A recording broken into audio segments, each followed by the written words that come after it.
man of each age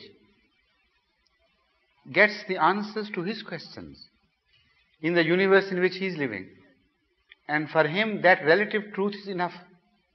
It is not falsehood.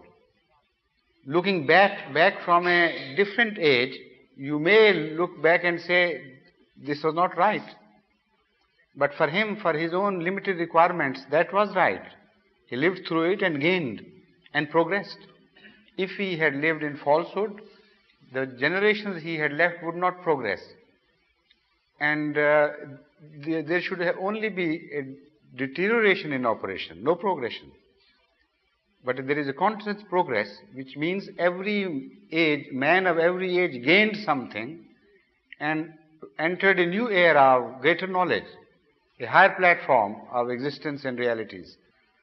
So that shows that he was living in a world of realities, not of his own imaginations.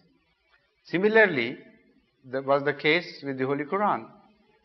The Holy Quran gave light to the man of every age.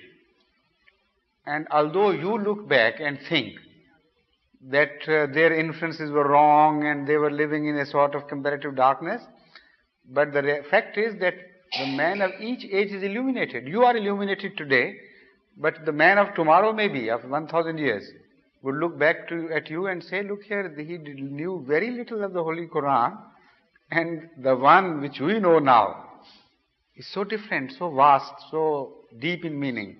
And many a mistake which we have committed would be rectified by the future man.